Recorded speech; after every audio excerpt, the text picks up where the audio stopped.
following is a flash flood warning from the National Weather Service.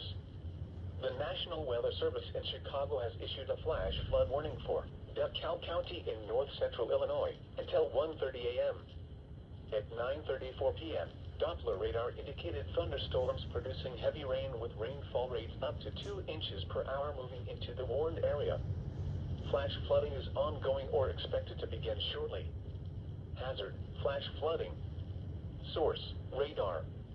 Impact: rapid onset flooding of creeks, streams, drainage ditches, streets, underpasses, low-lying areas, and other poor drainage areas.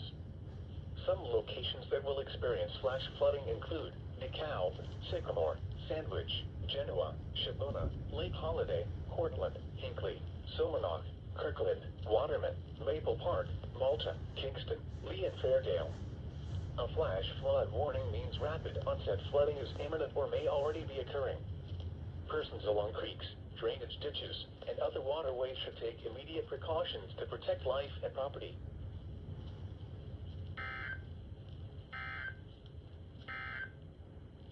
A severe thunderstorm warning remains in effect until